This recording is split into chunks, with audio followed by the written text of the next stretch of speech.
I've been working as a freelancer for almost 8 years, so I feel kind of hazy speaking to the offline audience, so I'll be reading a lot. So my name is Akage. I'm a Ukrainian journalist. I was born, raised in Kiev. For the past 4 years, I'm living in France. I've covered, as a journalist, I've covered the Orange Revolution, then the Revolution of Dignity.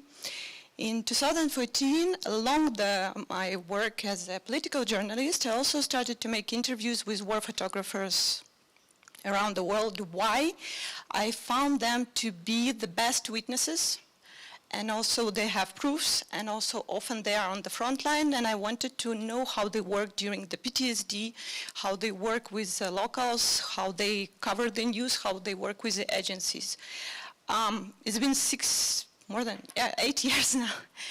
And I made interviews with all the most famous war photographers in the world. I also made several publications like books and photographic exhibitions in France. And so from here now, I will be reading more. Now I'm working for the English-speaking media World Crunch. It's based in Paris, but our editorial team is mostly journalists from US, Britain, Poland, like the diverse, very diverse. And we are making the news and analytics in English, so our audience is European Union, but mostly also US. My editor-in-chief is American also, and he recommended, and thanks to Jenna Materevska, who brought up this topic, that we all, as Ukrainian journalists, we have kind of a burnout. So almost 6 months now, I'm working with American psychiatrists online, because I found out that, well, you cannot continue doing this work and continue to be like sane.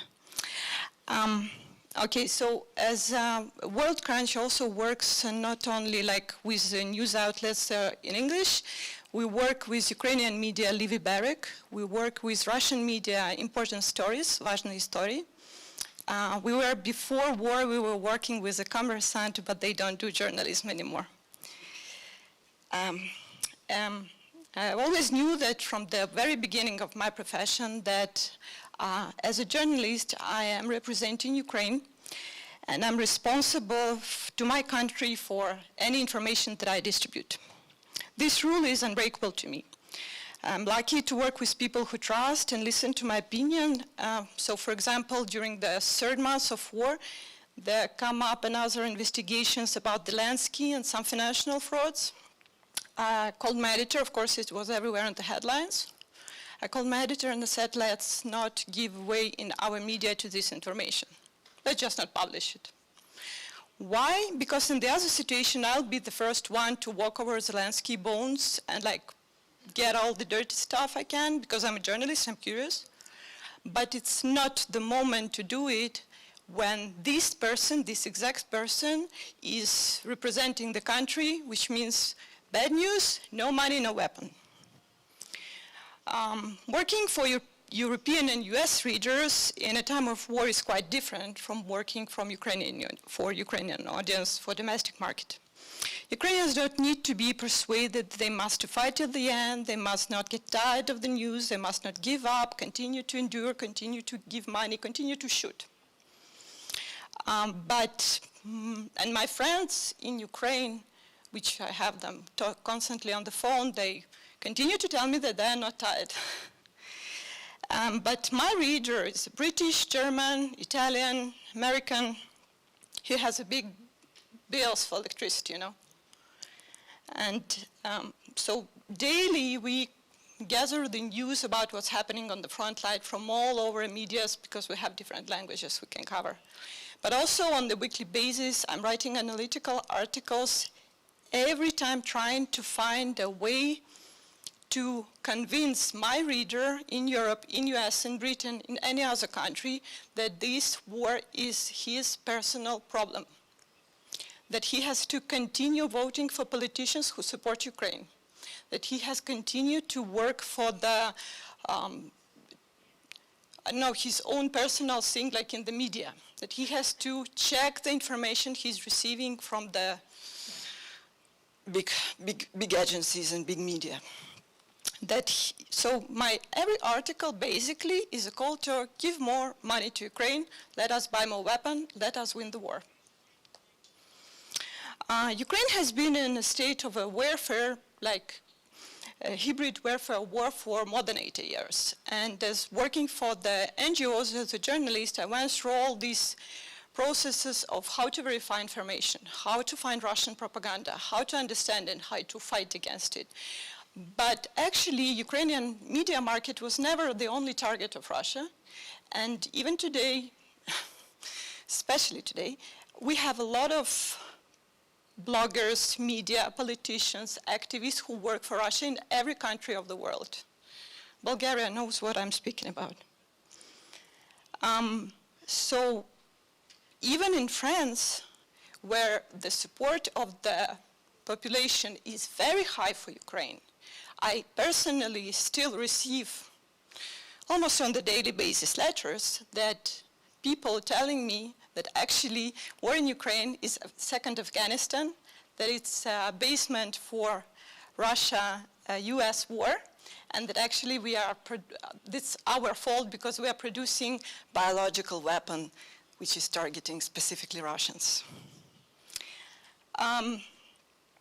Somewhere in the middle of summer, I had to, because my family came from Ukraine to France, so I had to get somewhere extra money, and I was working in the 5-star hotel at the reception desk at night shifts. And in the 5 in the morning, I was the first to receive New York Times International Edition. And for first 3 months almost, Ukraine was on the first front page. And it was getting crazy. I didn't know that the worst thing will be when I was receiving the next edition, and it was Burkina Faso. That was a breakdown, because I started to be afraid that the reader will get tired of war. There was a moment when I asked my editor to help me find a volunteer psychiatrist, not from Ukraine, because these people have a lot of things to do home. So it's a guy from US who is helping me to process everything I do and to keep at bay my feelings. Also another editor who is Ukrainian, but now he's in Israel, he told me don't give up, because you are at the front line. There are reporters, Ukrainian reporters on the front line, they're risking their lives. There are Ukrainian fighters on the front line, they're risking their lives. Your place in this war is as important, because you are working for the European audience, for American audience. While this is my personal war, and it is personal for every Ukrainian, I need to turn on journalists, or else nobody will read what I write. I have to turn off contempt, anger, despair, and there's been too much since 2014. I worked in Crimea, I worked in Severodonetsk, I worked in Donbass for the different NGOs. Mariupol is my second home city. The grandparents of my daughter lived in Bucha.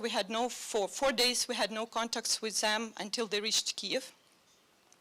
My friend, a great Ukrainian war photographer and father of 4 kids, was killed during the first weeks of war. And it was no opportunity to mourn him, because after whole cities were destroyed, you just don't have the right for your personal grief. When the war started, my family, all of my family was in Kiev. It was hard to them, because it was my old mom, 2 kids, and a very big samoyed, stupid big samoyed. So they were all alone there. There was no, let's say, mail to help them get out. It took them 2 days. They came to Lviv. I went to Lviv also. It was through Hungary, then through Poland. And then it took us 9 days to come back to France, different trains, a lot of refugee camps, sleeping in the train stations, great volunteers, a lot of experience, a lot of talking with European journalists who covered the immigration process. When we came back to France, the first article after this evacuation was written not by me, but by my daughter, because she had to process the trauma she was working through. She's 17. I just edited it, and it went online, and we received like a lot of comments from people who did not understand what it is until they saw it by the eyes of the 17-year-old girl who was just 2 months from the graduation of a school with a golden medal and a super diploma. When the shock went down, and this is hard to say, but as you see, I don't have slides, it's a personal story. I understood that I hate 140 million people. Not a certain Russian, like my best friend is from Russia. Not Putin. No, it's very hard actually to hate someone you can call by a name. But to hate a mass, to hate a big crowd of people who had no strength to stand up, I can't do that. Every time I sit down to write an article, I turn off all these feelings. As I said, if the reader, European reader, will understand that I'm trying to sell him hatred, he will not read what I write. But I have to protect my country as a citizen, I have to protect my country as a journalist, and I'm going to do it, well, I'll be dramatic to say, but as long as I live. So, I think this is not something specific about me. I think this is what we all journalists from Ukraine are going through. And I think this is all journalists whose countries were invaded, who suffered military conflicts, war, are going through. And this is how we live, and this is how we continue to work. Thank you.